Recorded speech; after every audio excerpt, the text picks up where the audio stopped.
Matthew, Mark, Luke, and John, who were they? Matthew who?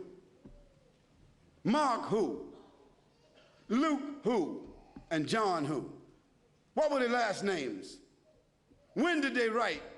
Did they know Jesus Christ? Did they walk with Jesus Christ? Did they eat with Jesus Christ? Did they talk with Jesus Christ? Did they even meet Jesus Christ? The answer is no, no, no, no. Conclusively. The earliest of them that wrote 40 years after Jesus Christ, so they never met him. The last of them wrote 80 years after Jesus Christ, never met him. The other thing is, all of them seem to have written the gospel according to. Now, when you write a letter, do you sign it according to? According to is the third party. If Joanne or Jackie or Bobby or Johnny told me something and I wrote it, I would say according to Joanne, Jackie, Bobby, or Ronnie, according to. But those four people would not write a letter and in front of it say Jackie according to Jackie and not even write her last name.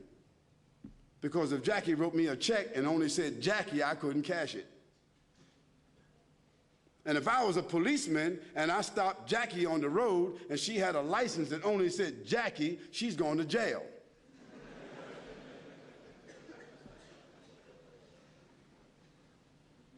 Where in the world is a document with only one name of four different writers that did not meet the one whom they're writing about?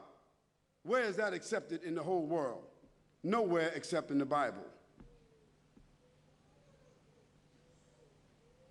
And the church fathers and the church writers and the Christian historians, they all agree that perhaps those four writers themselves were only pen names.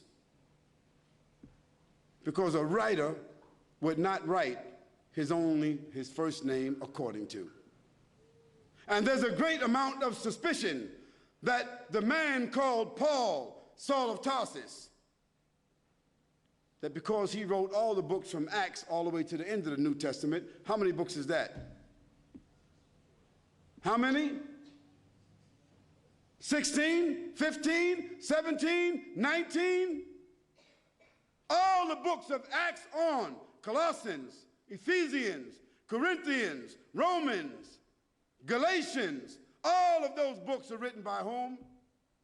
Paul, Saul of Tarsus, another man who never walked, who never talked, who never met, who never ate, who never prayed, who never knew Jesus Christ. Isn't that something?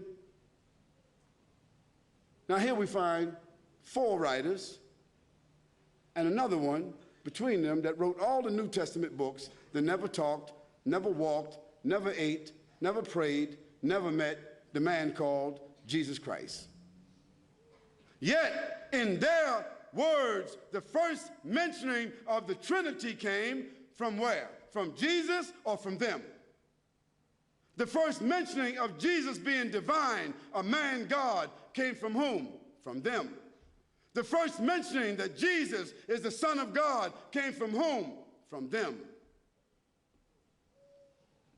Jesus never said in his own words any such words, but it was the men who never met him, who claimed to have written, who didn't know their last names. And Paul, by the way, before he had that vision on the road to Damascus that only he saw and only he heard, guess what his occupation was? Do you know?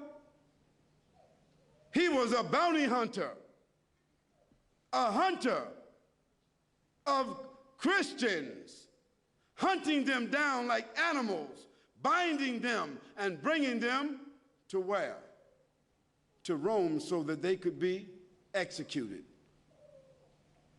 Now, if Hitler, after killing thousands of Jews, said that on the road to Berlin, he had a vision that he was named an apostle to the Jews, and he wrote 20 books that all the Jews are supposed to follow, do you think think they would be following that book?